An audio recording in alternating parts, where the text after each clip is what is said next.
Baik, Assalamualaikum warahmatullahi wabarakatuh. Selamat pagi, salam sejahtera untuk kita semua. Shalom, teman-teman. Shalom, selamat pagi Pak. Waalaikumsalam. Baik, Alhamdulillah pagi ini kita bisa bertemu meskipun secara virtual. Kita akan memulai pertemuan pertama dan ini mungkin pertemuan dua pertemuan saya jadikan satu pada mata kuliah manajemen proses bisnis ya. Untuk perkuliahan ini nanti saya dibantu dengan Pak Dr. Aldrin, Pak Dr. Muhammad Aldrin.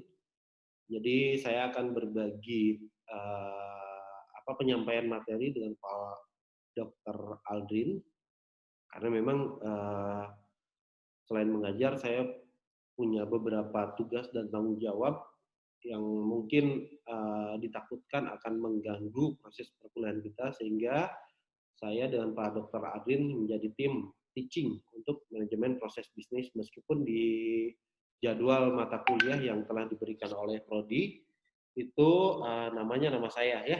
Cuma sudah saya atur agar Pak Dr. Aldrin nanti memberikan perkuliahan manajemen proses bisnis yang fokus pada pembahasan e-commerce.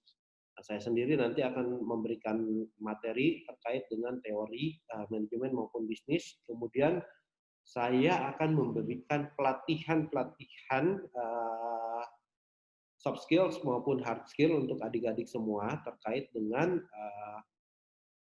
manajemen proses bisnis maupun bisnis plan ya. Nanti akan ada tools yang saya berikan dan memberikan pelatihan terhadap adik-adik semua sehingga pada perkuliahan ini manajemen proses bisnis adik-adik diharapkan tidak hanya memahami teori tapi mampu mengaplikasikan ya tools yang sudah dikembangkan oleh Pusat Pengembangan Karir dan Kewirausahaan Universitas Yapis Papua, sehingga itu akan bermanfaat bagi adik-adik semua yang punya rencana bisnis atau sedang menjalankan bisnis. Ya, saya share dulu. Baik adik-adik, saat ini Universitas Yapis Papua sudah mempunyai atau sudah mendirikan pusat studi pengembangan karir dan kewirausahaan. Ya, pusat studi pengembangan karir dan kewirausahaan ini dibentuk bertujuan untuk membantu mahasiswa maupun alumni untuk mengembangkan karirnya, baik mahasiswa atau lulusan yang sudah bekerja maupun mahasiswa ataupun lulusan yang belum mendapatkan pekerjaan. Ya. Jadi pusat studi pengembangan karir dan kewirausahaan itu akan memberikan pelatihan dan pengembangan bagi mahasiswa dan lulusan sehingga karir mahasiswa dan lulusan Universitas Yapis Papua itu bisa dipertimbangkan oleh institusi maupun organisasi yang memperkerjakan adik-adik mahasiswa maupun lulusan.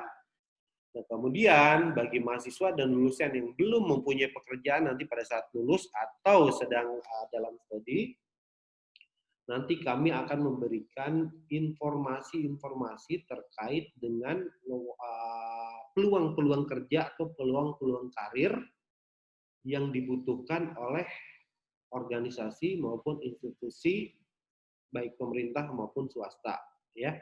Dalam waktu dekat nanti kami akan melakukan asesmen terhadap mahasiswa maupun lulusan yang dianggap membutuhkan atau dianggap lolos untuk diberikan pelatihan maupun pengembangan.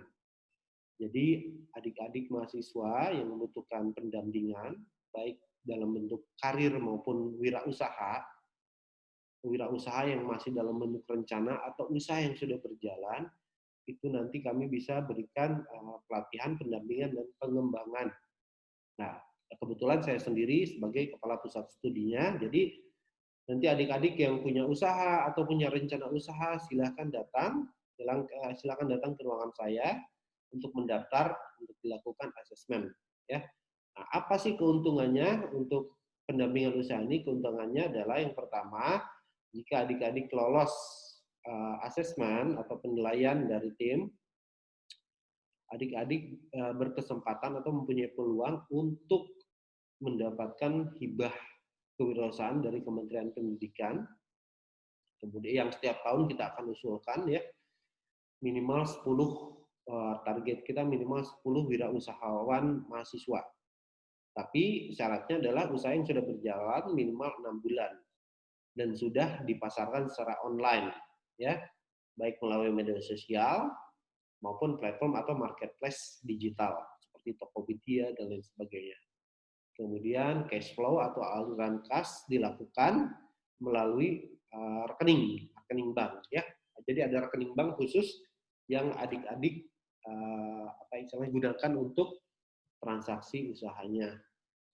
Nah, kemudian sama seperti kewirausahaan, pengembangan karir pun sama, nanti kami akan menjalin kemitraan dan beberapa stakeholder sehingga diharapkan lulusan Universitas Yapis Papua itu mempunyai penyerapan kerja atau kesempatan kerja kurang dari 3 bulan. Jadi setelah lulus itu diharapkan adik-adik langsung mendapatkan pekerjaan atau mampu mendirikan wirausaha mandiri. Ya.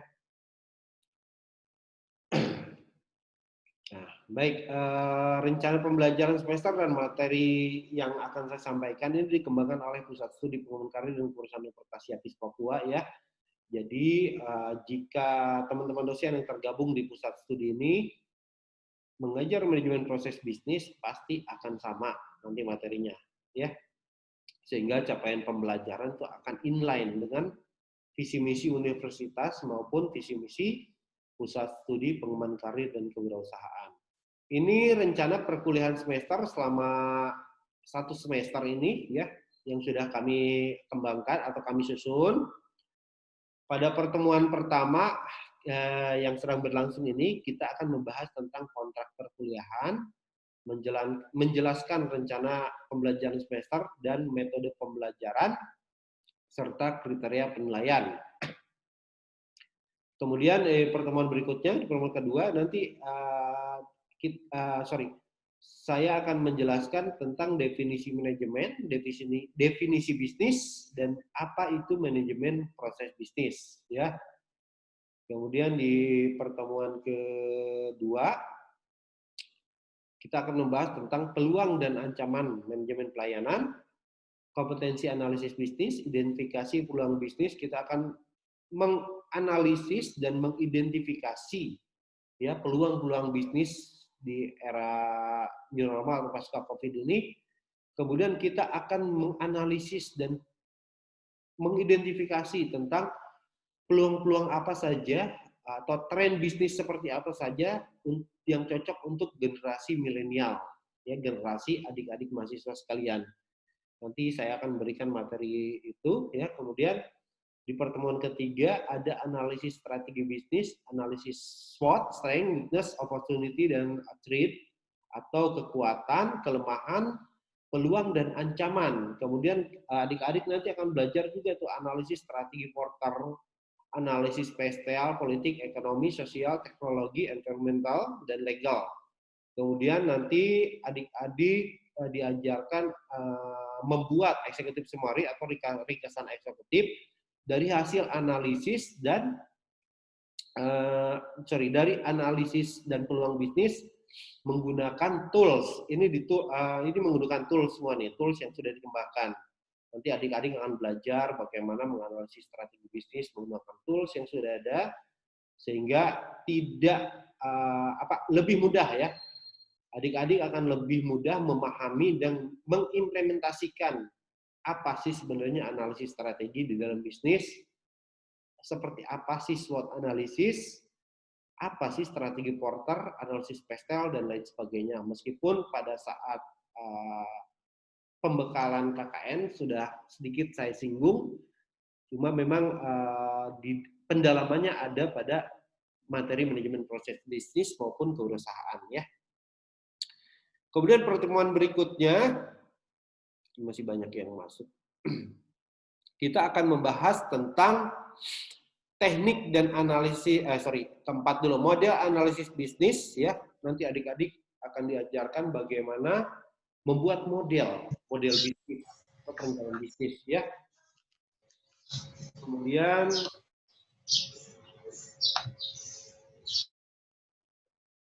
Kemudian adik-adik juga akan diajarkan atau dikenalkan dengan bisnis model kanvas. Bisnis model kanvas ini yang sampai dengan saat ini terus digunakan baik oleh bisnis yang dalam organisasi besar maupun organisasi mikro, ya.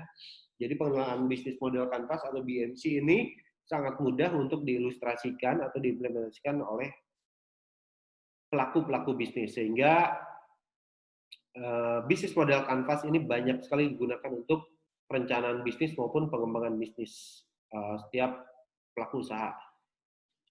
Kemudian di pertemuan kelima kita akan membahas tentang teknik dan analisis investasi.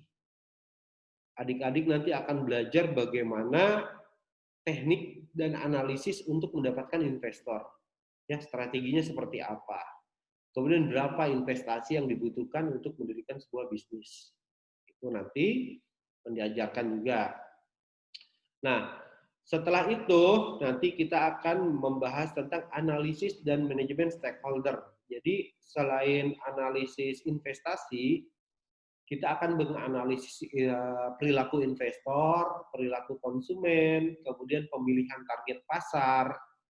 Artinya ketika kita akan membuka bisnis, kita harus tahu dulu nih segmen pasarnya, apakah menurut usia, kriterianya kita tentukan, apakah menurut demografi atau lokasi atau area, ya. Itu nanti kita bisa pelajari. Kemudian analisis dan inventarisasi pasar atau konsumennya. Kita memilih konsumennya. Misalkan di dalam satu peluang usaha ada 1 juta konsumen potensial, itu nanti kita analisis kira-kira kalau kita mau masuk bisnis ini, berapa banyak konsumen yang bisa kita dapatkan atau kita raih, ya.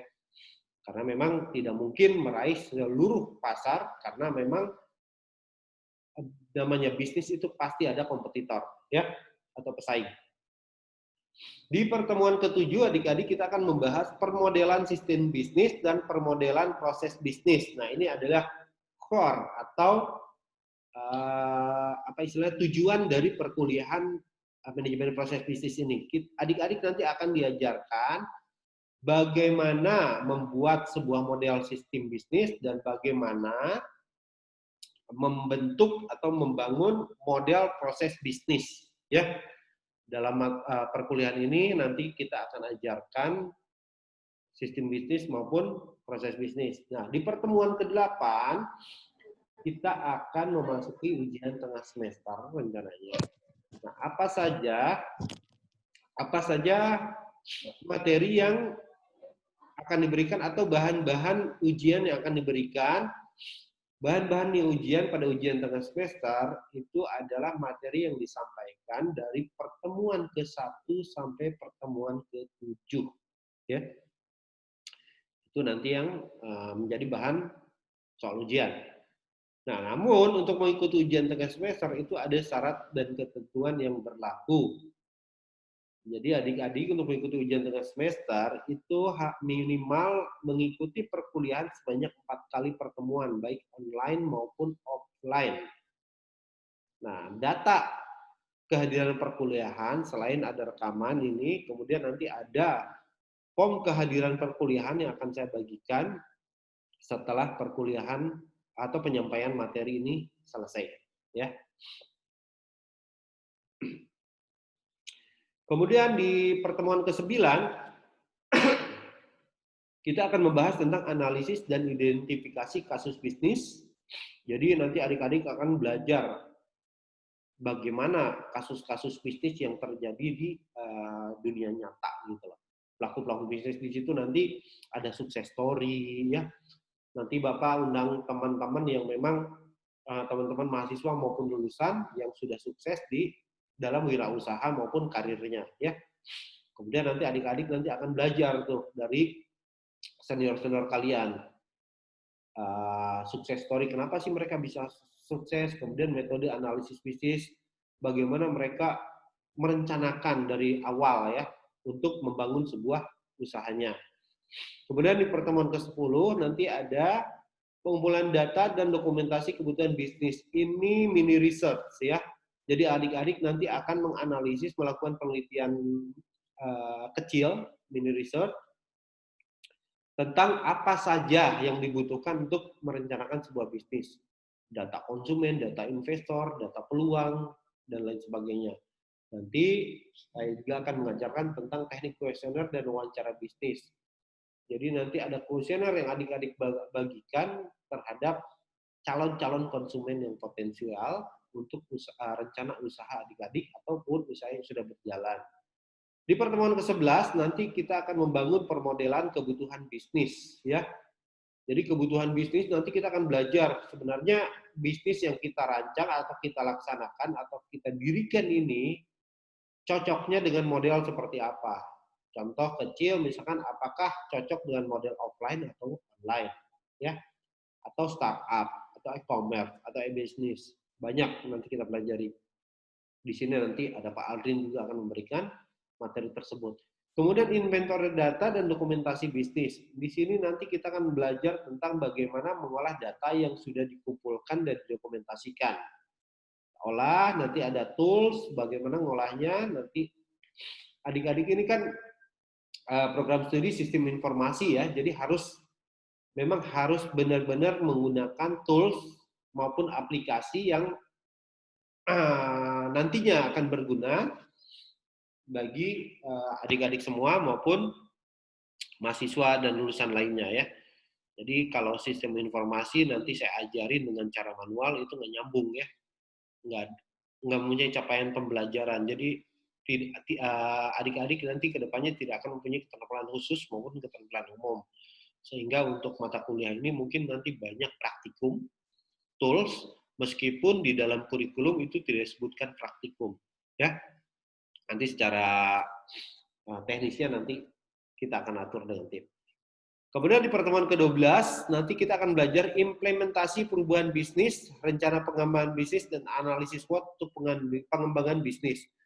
Jadi banyak data dan dokumentasi yang sudah dikumpulkan, itu akan mempengaruhi perubahan bisnis, ya, perubahan pola bisnis. Seperti di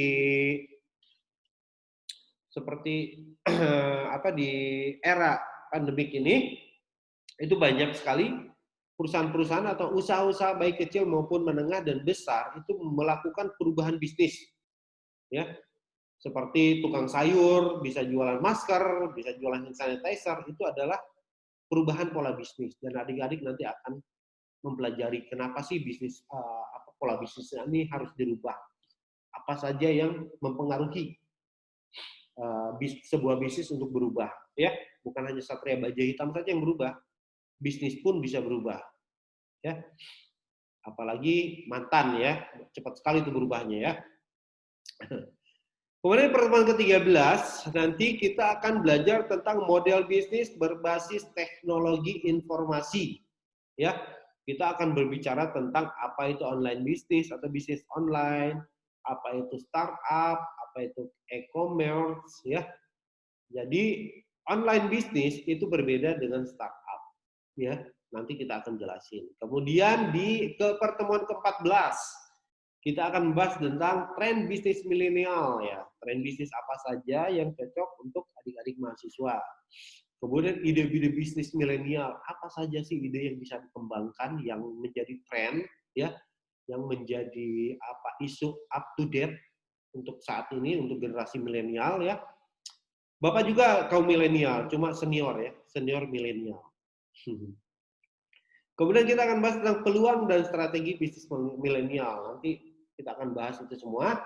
Dan di pertemuan ke-15 untuk penyampaian materi, ini yang paling penting. Nanti praktikum secara keseluruhan untuk praktikum bisnis plan dan proposal bisnis. Jadi dari pertemuan 1 sampai ke-14 itu adik-adik terus merencanakan bisnis dari awal. Kemudian akhirnya akan membentuk sebuah proposal atau menyusun sebuah proposal bisnis dari pertemuan 1 sampai pertemuan 14. Jadilah sebuah proposal bisnis dan proposal inilah yang kita akan lakukan asesmen mana proposal yang lolos untuk diberikan pembiayaan untuk pendirian usaha atau diusulkan ke kementerian maupun mitra-mitra strategis Universitas Siapis Papua lainnya ya.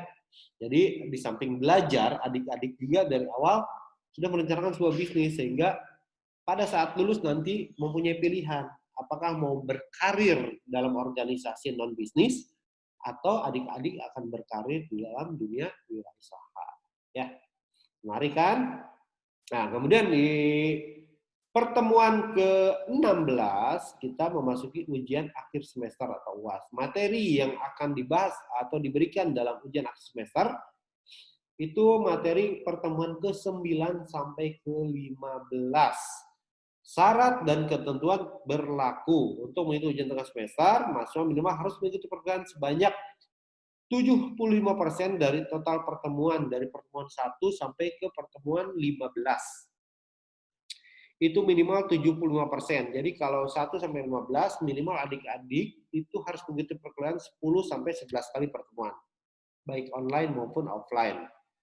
Di luar dari itu, mohon maaf, saya tidak dapat mengizinkan karena itu aturan akademik. Ya, jadi mulai sekarang harus dipahami ya untuk mengikuti ujian akhir semester, dan untuk mengikuti ujian tengah semester itu ada syarat dan ketentuan yang berlaku. Ya, ini syarat akademik dan ada di dalam peraturan akademik. Makanya nanti peraturan akademik itu diminta dan dibaca ya. Baik, bentar. Saya tanya dulu semua nih. Saya tanya dulu semua. Semua sudah memahami rencana pembelajaran semester kita tentang syarat dan ketentuannya? Sudah, Pak. Tidak. Tidak ada yang keberatan? Tidak, Pak. Siap untuk mengikuti perkuliahan dengan baik? Siap. Siap, Pak. Terus kuatkan tekad agar adik-adik mulai dari sekarang memikirkan karir, jenjang karirnya, baik di organisasi non-bisnis maupun menjadi seorang pengusaha. Ya, tanamkan tekad tersebut agar dalam mengikuti perkuliahan manajemen proses bisnis, diharapkan ini merupakan titik awal bagi adik-adik untuk memberikan ketukan atau sentuhan kepada hati, ya, untuk hati maupun diri sendiri ya, agar termotivasi bahwa adik-adik semua bisa untuk berkarir dan bisa untuk menjadi seorang wirausahawan yang sukses, ya, bisa menjadi pebisnis milenial yang sukses. Mau nggak? Nggak mau semua ya? Mau, Pak. Oh ya, Bapak juga sampai sekarang masih mau ya untuk menjadi wirausahawan yang sukses. Nah, mudah-mudahan dari kelas A1, A2 ini semuanya mempunyai karir yang cemerlang dan usaha yang sukses ya. Baik, kita masuk di materi ya sekarang. Nah, adik-adik untuk pertemuan pertama dan kedua, kita akan membahas, tadi sudah disampaikan di awal, tentang definisi manajemen. Kita akan bahas apa sih manajemen menurut para ahli. Kemudian definisi bisnis. Kita akan bahas tentang bisnis menurut akademisi dan praktisi itu apa. Ya. Kemudian definisi manajemen proses bisnis. Kita akan membahas tentang pentingnya manajemen proses bisnis di dalam organisasi bisnis tentunya ya. Jadi bisnis itu ada bisnis yang laba dan bisnis nirlaba, itu ada. Itu bedakan. Jadi kalau bisnis laba itu lebih mengedepankan tujuannya adalah keuntungan finansial. Nah, kemudian kalau bisnis nirlaba itu lebih mengedepankan keuntungan sosial. Makanya sekarang muncul istilah kewirausahaan sosial. Apa sih kewirausahaan sosial? Kewirausahaan sosial adalah perpaduan antara nilai-nilai ekonomi, termasuk bisnis itu kan nilai ekonomi atau teori ekonomi atau model ekonomi, dengan nilai-nilai sosial. Sosial itu bisa apa istilahnya sukarelawan, relawan dan lain sebagainya. Tujuan-tujuan sosial ini dipadukan dengan ekonomi, maka muncul kewirausahaan sosial. Di dalam kewirausahaan sosial, keuntungan finansial bukanlah tujuan utama. Meskipun keuntungan finansial itu mereka kejar, tetapi keuntungan finansial itu mereka gunakan untuk mendapatkan keuntungan-keuntungan sosial. Jadi keuntungan yang didapatkan dalam bisnis sosial itu digunakan untuk membiayai pekerjaan-pekerjaan sosial mereka. Makanya disebut kewirausahaan sosial atau bisnis sosial atau bisnis nirlaba, ya.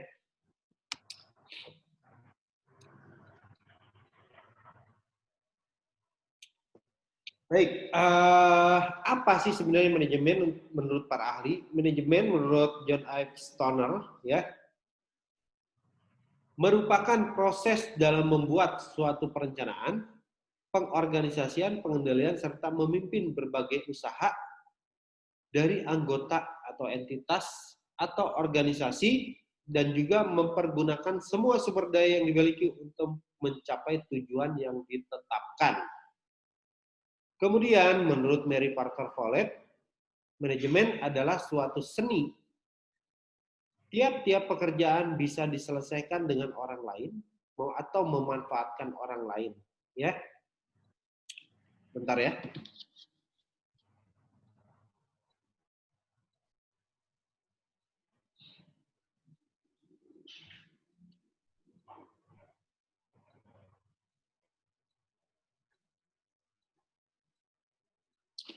Baik, menurut Mary Parker Follett, manajemen adalah suatu seni.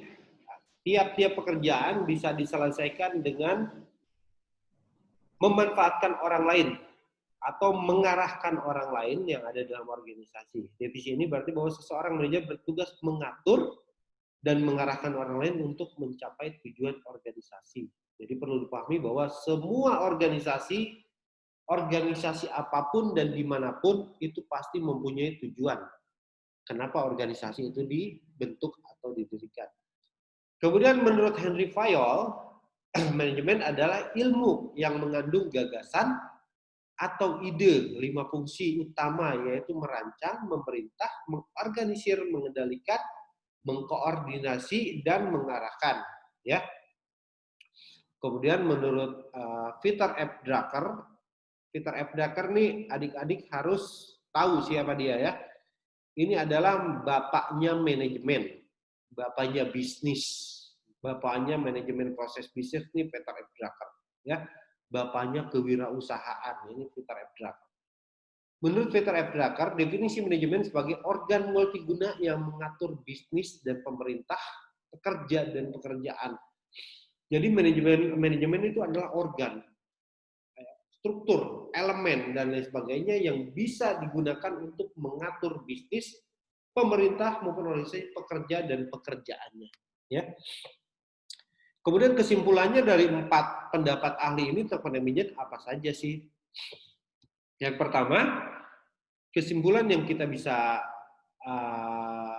munculkan adalah manajemen adalah pendekatan terhadap manusia dan organisasi melalui pendekatan penerapan manajemen. Yang pertama, planning, organizing, actuating, leading, dan controlling. Ya. Yaitu dalam aspek perencanaan, pengorganisasian, pengaktualisasikan, pengawasan, leading, dan pengawasan. Ya.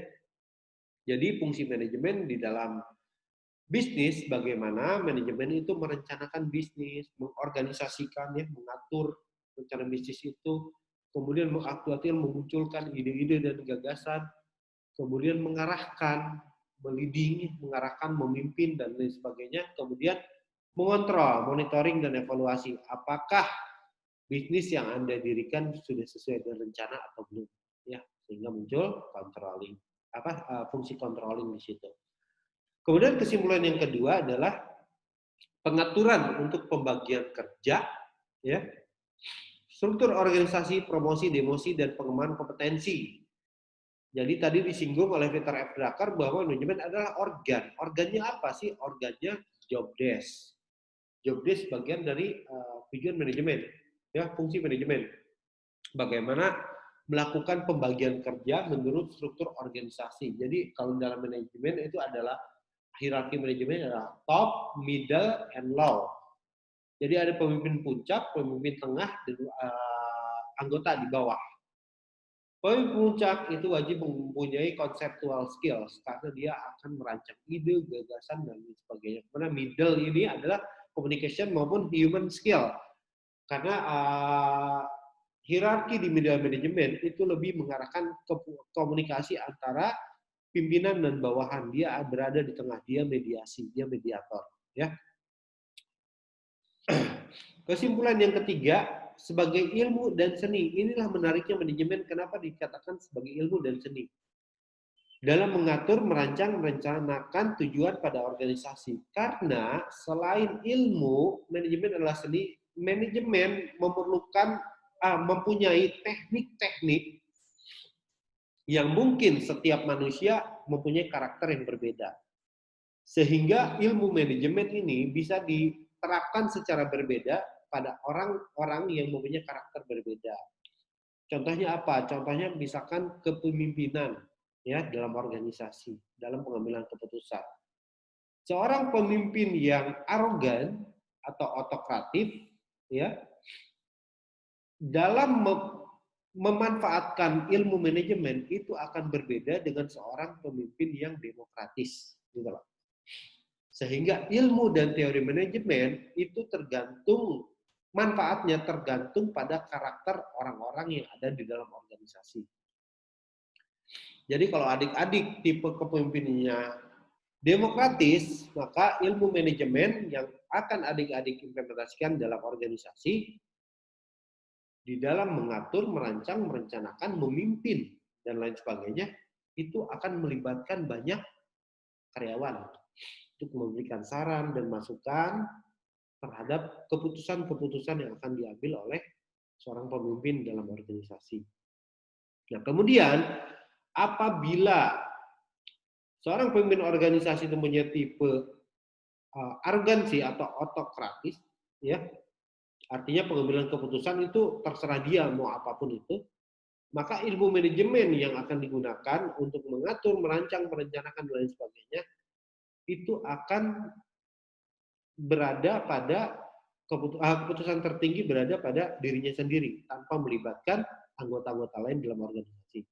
Nah, itulah bagaimana seni di dalam manajemen. Ya. Bagaimana orang bisa memanfaatkan tujuan dan fungsi manajemen ini dalam sebuah organisasi tergantung pada anggota-anggota organisasi tersebut. Kreativitas, inovasi di dalam pengambilan keputusan itu adalah tujuan dan fungsi manajemen yang disebut sebagai seni manajemen. Ya, jadi semakin kreatif, semakin inovatif anggota-anggota dalam organisasi, maka keputusan-keputusan manajemen itu akan menjadi sebuah seni yang kreatif dan inovatif. Itulah kenapa manajemen disebut sebagai ilmu dan seni. Ya. Kemudian yang berikutnya, apa sih bisnis? Bisnis menurut Hopper adalah segala dan keseluruhan kompleksitas yang ada pada berbagai bidang seperti penjualan, industri dasar, processing atau manufaktur, ya, distribusi, transaksi, dan lain sebagainya. Jadi adik-adik perlu pahami bahwa bisnis itu bukan hanya menjual, mempunyai modal, dan lain sebagainya. Banyak bisnis yang hanya memanfaatkan relasi. Itu bisnis. Seperti saya saat ini menjadi dropshipper. Ya. Tugas saya hanya mencari konsumen. Tetapi saya mempunyai fee dari setiap konsumen yang berbelanja. Saya tidak memerlukan modal dan saya tidak perlu membeli barang-barang lebih dulu dalam modal saya. Enggak perlu. Tugas saya hanya mencari konsumen. Dan itu sudah berjalan selama 7 tahun sampai sekarang. Ya. Saya dropshipper perusahaan-perusahaan ekspedisi di Surabaya. Saya juga dropshipper dari perusahaan-perusahaan metal atau logam dan sebagainya yang berdomisili di Surabaya maupun Jakarta. Jadi sehingga apabila ada konsumen di Papua yang membutuhkan pengiriman barang dan sebagainya, saya lah yang menjadi dropshipper. Saya menghubungi mereka menghubungi saya dan akan teruskan ke perusahaan-perusahaan tersebut. Dan itu saya mendapatkan fee dari semua perbelanjaan atau semua transaksi yang berhasil saya mediasi. Itu dropshipper. Nah, apa bedanya dropshipper dengan distributor? Nah, kalau distributor itu dia harus mengumpulkan barang atau berbelanja terlebih dahulu terhadap dari produsen kan, kemudian dia kumpulkan, dia jual ecer maupun cara partai besar. Nah, berbeda dengan dropshipper. Dropshipper itu tugasnya hanya mencari konsumen dan dialah sebagai mediasi, ya. Jadi lebih enak menjadi dropshipper dibanding distributor.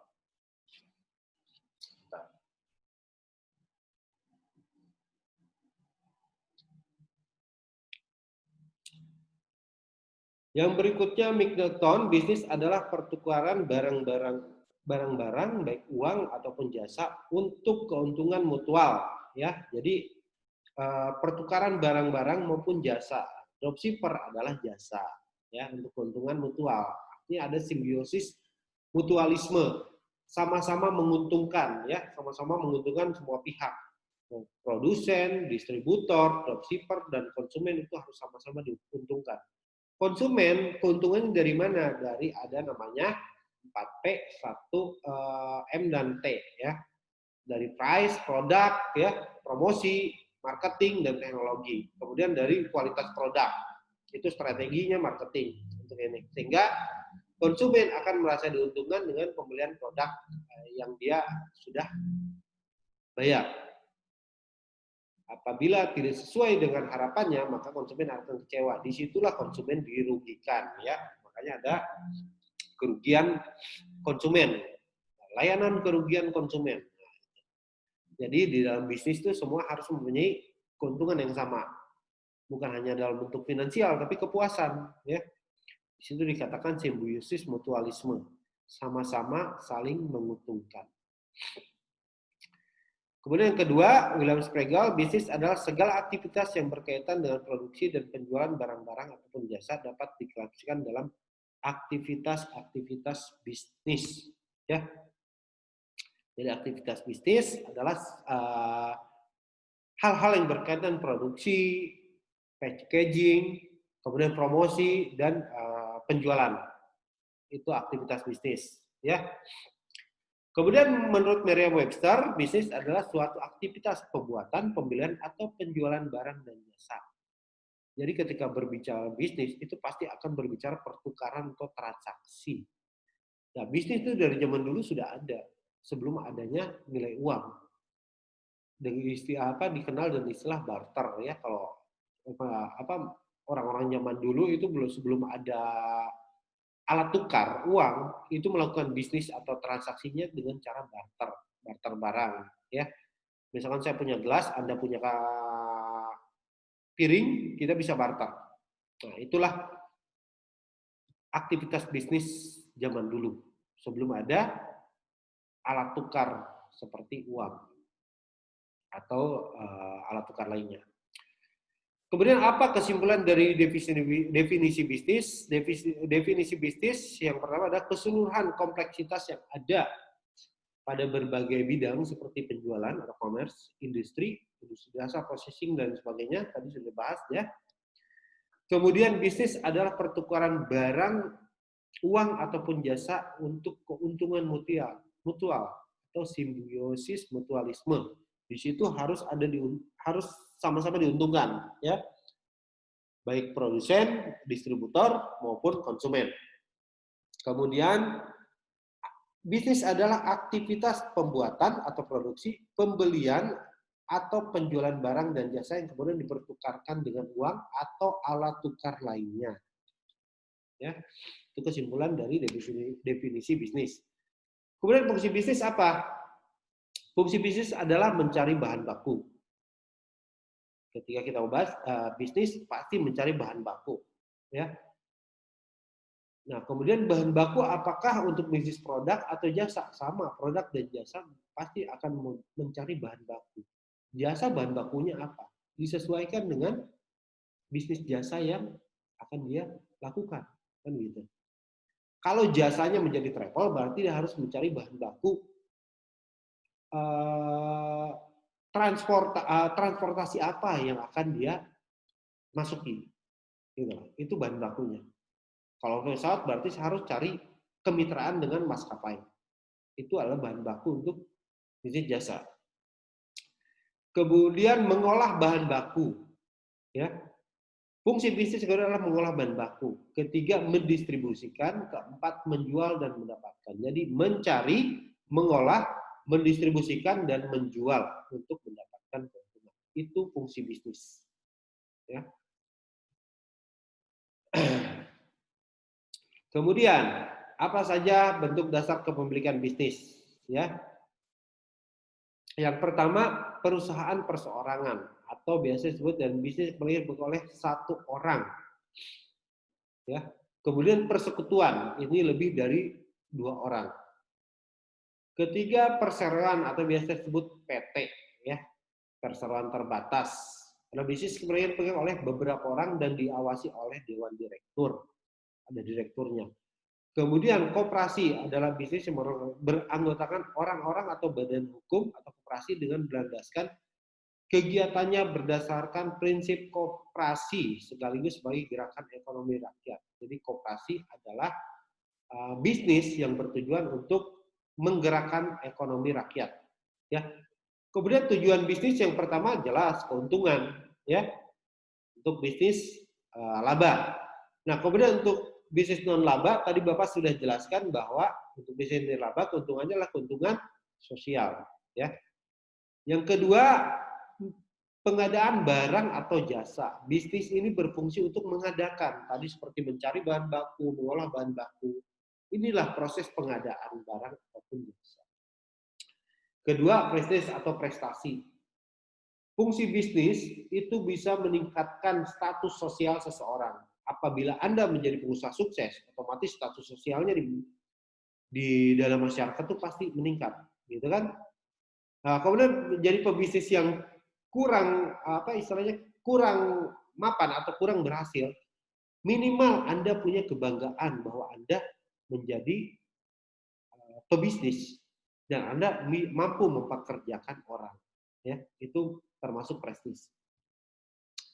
Kemudian kesejahteraan pemilik dan masyarakat. Artinya bisnis yang Anda ciptakan diharapkan mampu meningkatkan kesejahteraan keluarga maupun pemilik dan masyarakat. Jadi ketika Anda mempunyai bisnis akan tercipta lapangan pekerjaan dan akan mensejahterakan masyarakat. Kenapa? Karena Anda akan mampu memperkerjakan masyarakat, ya. Ini full employment. Jadi menciptakan lapangan kerja dan dapat memberikan peluang kerja terhadap masyarakat. Kemudian mempertahankan eksistensi perusahaan. Jadi bisnis ini, manajemen proses bisnis dan model bisnis itu diharapkan mampu memberikan survivor terhadap eksistensi perusahaan. Ya, jadi perusahaan tanpa pola bisnis itu tidak akan bisa berhasil. Kemudian yang berikutnya, apa saja masalah dalam bisnis? Masalah bisnis biasanya inflasi. Inflasi adalah suatu kenaikan harga barang dan jasa secara umum dalam perekonomian. Ini bisa mempengaruhi bisnis. Kenapa? Contoh di era COVID ini, banyak perusahaan-perusahaan yang menghentikan produksi atau membatasi produksinya. Banyak sekali produksi-produksi yang tidak laku, bahkan banyak yang harga-harga barang yang naik karena kelangkaan bahan baku. Kemudian keluaran barang dan jasa per unit tenaga kerja. Jika perusahaan Anda masih melakukan metode-metode manual, ya, ini akan menjadi masalah. Kenapa? Karena tingkat produktivitas ini akan kalah bersaing dengan usaha-usaha yang telah mengedepankan teknologi. Gitulah.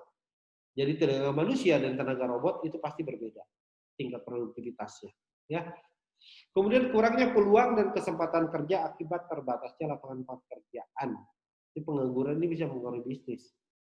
Kenapa? Karena nanti muncul tekanan-tekanan eksternal kepada organisasi-organisasi bisnis yang kurang memberikan kesempatan kerja terhadap masyarakat yang masih menganggur, ya. Sehingga apa istilahnya, pengangguran menjadi salah satu permasalahan di dalam bisnis. Nah, kemudian jenis-jenis bisnis sendiri, adik-adik sekalian, itu ada manufaktur, bisnis yang memproduksi produk yang berasal dari barang mentah atau komponen-komponen kemudian dijual untuk mendapatkan keuntungan. Jadi pengolahan komoditas, ya, memproduksi produk yang berasal dari bahan mentah, kemudian menjadi barang jadi, itu manufaktur. Ya. Kemudian jasa, bisnis yang menghasilkan barang. Jasa itu bisnis barangnya tidak kelihatan atau intangible, tetapi kehadirannya itu bisa dirasakan. Ya, jadi jasa adalah bisnis yang tidak kelihatan barangnya, tapi bisa dirasakan kehadirannya. Kalau di sistem informasi itu adalah software atau aplikasi, ya. Barangnya secara hardware tidak kelihatan, tetapi bisa dirasakan kehadirannya atau manfaatnya, ya. Kadang katanya kalau mahasiswa manajemen katakan, iya Pak, betul, jasa itu tidak kelihatan wujudnya, tapi kita bisa rasakan kehadirannya seperti mantan, katanya. Ada yang bilang begitu juga, ya. Jadi untuk melupakan mantan itu susah, katanya. Masa sih? Ya mudah-mudahan adik-adik di sini semua dengan gampangnya ya membuang mantan pada tempatnya. Baik, yang berikutnya adalah distributor. Adalah pihak yang berperan sebagai perantara barang antara produsen dan konsumen. Ya, distributor tuh. Yang tadi sudah Bapak singgung dari awal. Pertanian dan pertambangan adalah bisnis yang memproduksi barang-barang mentah seperti tanaman atau mineral. Jadi yang jual-jual bunga segala macam itu adik-adik bisnis di bidang pertanian. Ada di bidang finansial atau keuangan, ya. Banyak apa istilahnya bank-bank keliling dan lain sebagainya, perbankan itu bisnis finansial. Nah, yang menarik untuk generasi milenial saat ini adalah bisnis informasi. Adalah bisnis menghasilkan keuntungan terutama dari penjual-penjual melalui properti intelektual property. Ya. Bisnis informasi itu seperti apa? Seperti media sosial, televisi, dan lain sebagainya, itu bisnis informasi. Media cetak, itu bisnis informasi. Kemudian bisnis transformasi adalah bisa mendapatkan keuntungan dengan cara mengantarkan barang atau individu dari sebuah lokasi ke lokasi yang lain. Bukan transformasi, transportasi, ya. Kemudian bisnis online. Nah, ini yang lagi marak-maraknya nih, adalah bisnis secara online lewat internet. Itu jenis-jenis bisnis, ya. Nah, adik-adik untuk menghadapi kompetisi global, untuk merencanakan sebuah bisnis, tentunya adik-adik harus memetakan, ya, apa kekuatan yang kita miliki, kelemahan yang kita miliki, peluang apa jika kita memasuki pasar tersebut atau bisnis tersebut, kemudian apa ancaman yang akan kita hadapi jika kita mendirikan sebuah bisnis, ya. Apakah ancaman tersebut bisa menyebabkan kebangkrutan atau ancaman-ancaman lainnya. Kemudian dari analisis SWOT ini, maka adik-adik akan dapat membangun sebuah strategi bisnis, ya, yang akan dapat membangun keunggulan kompetitif, gitu, ya. Jadi nanti kita akan belajar tentang SWOT analisis, ya, untuk membangun keunggulan kompetitif. Baik, adik-adik sekalian, saya pikir untuk pertemuan pertama ini saya cukupkan sampai di sini. Nanti insya Allah untuk pertemuan berikutnya kita akan membahas lebih dalam tentang manajemen proses bisnis. Selamat pagi Pak, maaf saya lagi sementara antri berobat di rumah sakit, jadi videonya saya nonton dulu ya Pak karena memasuki perusahaan. Oke Bu Dokter. Saya kirim link absensi untuk perkuliahan ini. Saya kirim via kolom chat, ya. Saya kirim, silahkan adik-adik mengisi absen karena waktunya dibatasi. Nah, silahkan di kolom chat saya udah kirim.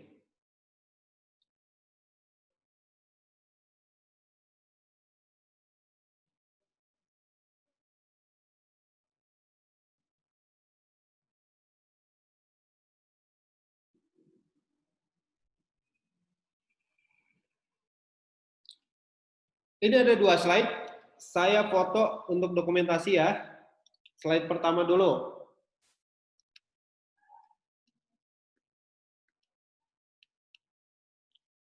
Senyum semua. Sobat Senyum, siap-siap. 1, 2, 3. Oke, sekarang slide kedua, siap-siap. Ini sebagai bukti bahwa kita telah melakukan perkuliahan secara online. 1, 2. Oke, sip. Saya stop record ya. Sorry. Sudah diisi absennya semua? Linknya belum ada, Pak. Linknya belum ada, Di Pak. kolom chat. Linknya belum ada, Pak. Di kolom chat. Masih kosong, Pak. Masih kosong, Pak. Oke, kalau gitu nanti Bapak kirim lewat WA ya. Mungkin ini. Iya, Baik. Pak. Oke. Baik, Pak. Ya, Pak. Baik, terima kasih semuanya. Tetap jaga Terima kesehatan. kasih, Pak. Ya, tetap semangat Ya, untuk Pak. perkuliahan. Mudah-mudahan Ya, Pak. kita membaik. Kita berdoa semua supaya kita melakukan perkuliahan Amin. secara ya. Amin. Terima kasih, Pak. Baik, terima kasih. Assalamualaikum warahmatullahi wabarakatuh. Selamat pagi. Salam sejahtera. Selamat pagi, Pak. Waalaikumsalam Pagi, Pak. warahmatullahi Pagi, Pak. wabarakatuh. Terima kasih, Pak.